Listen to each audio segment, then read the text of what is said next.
just about pushed Mrs. Mott over the edge. 80. But last straw was when Amanda Pickler did a book talk on the brain with a mind of its own. Amanda brought in a fake brain made out of jello, but she lost her grip and dropped it on the floor, which made 2 kids pass out. A bunch of parents aren't happy about the Spine Ticklers books, either. I heard that Danny McGlurk's dad went to last week's PTA meeting and said he wanted the books banned because they promote witchcraft. 81. Apparently, Mr. McGlurk caught Danny dabbling in the dark arts in his garage, and Mr. McGlurk blamed it all on the Spine Ticklers books.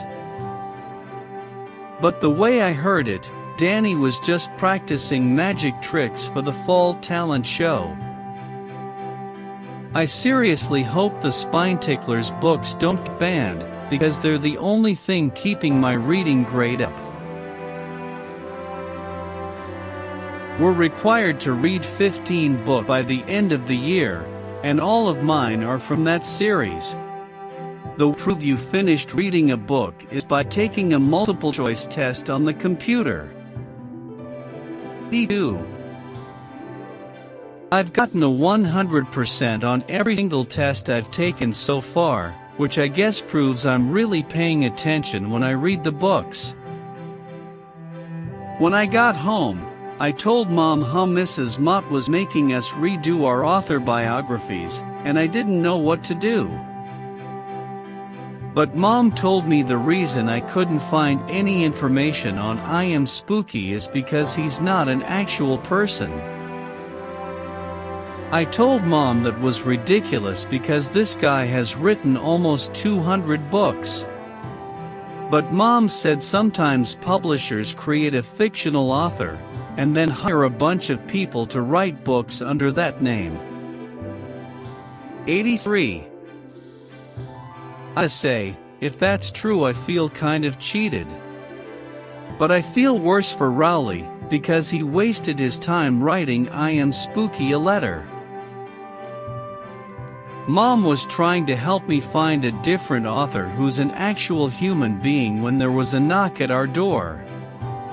I answered it, and there was a lady and some kid I'd never seen before. 84. I was pretty spooked when she asked if my name was Greg Heffley.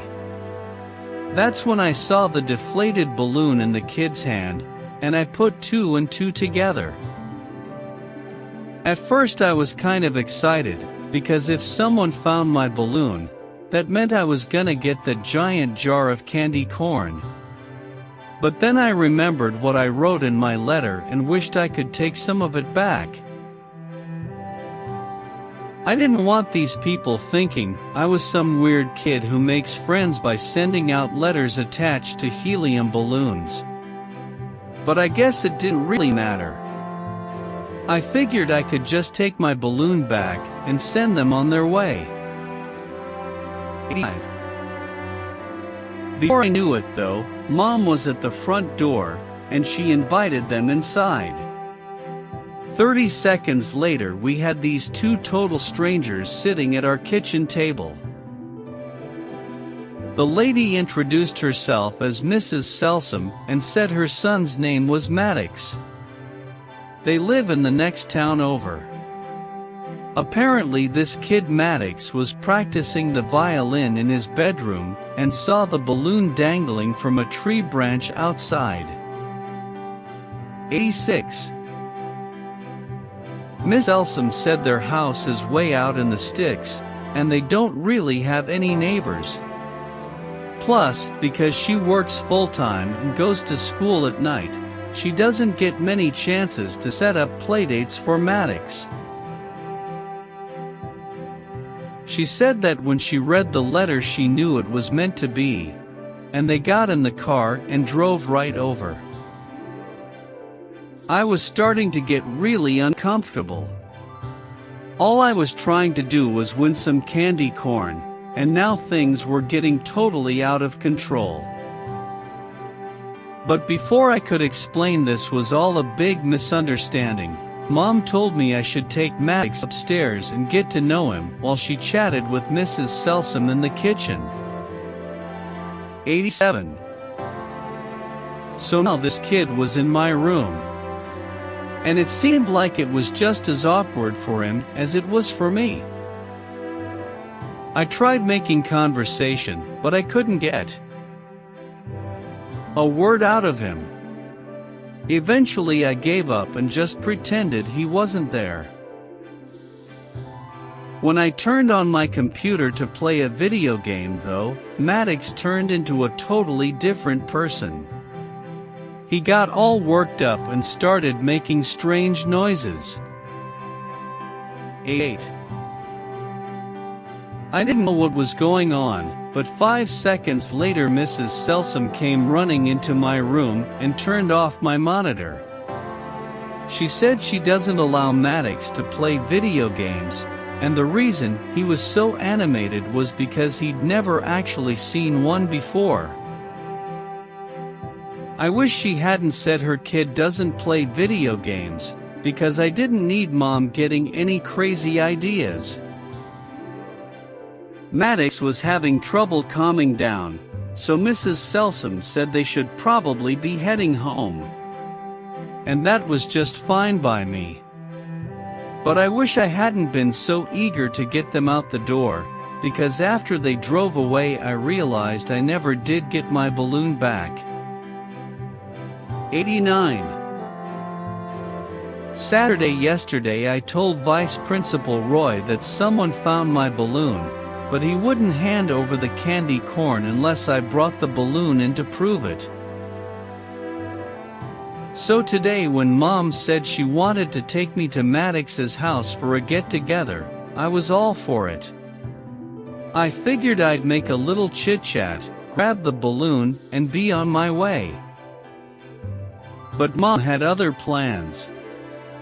When we got to the Selsoms' house, which really was in the middle of nowhere, Mom said she was gonna go into town and have coffee with Mrs. Selsom while I hung back with Maddox. Believe me, if I would have known that was gonna be the deal, I never would have gotten in the car. 90. When Mom dropped me off, I figured I might as well try to make the most of it. Maddox was actually talking this time, so that was a decent start at least. I asked Maddox if he had any junk food, but he said his mom doesn't let him have any of that kind of stuff. I asked him if he wanted to watch some TV, but he told me they didn't have a television. At first I thought he was joking, but sure enough, in the family room there was a bookshelf where the TV was supposed to go. In fact, there were books everywhere in this house. 91. I asked Maddox what he does for fun, and he said he either practices his violin or plays with his Legos. I was pretty relieved to hear that he actually had some toys, because I was starting to wonder about this kid. But when he showed me what he had in his bedroom, I was totally blown away. He had a whole Lego city in there. Maddox said he wants to be an engineer when he grows up, and whenever he asks for a Lego set, his mom buys it for him. All I can say is, she must have spent a fortune. 92. I wanted to play with some of the big sets Maddox had, but he wouldn't let me go anywhere near them. He told me if I wanted to play with his Legos, I could use the pieces from his leftovers bin. That was a pretty big letdown, because the leftovers bin was filled with a bunch of random pieces. So while Maddox was putting together a 500-piece Lego spaceship,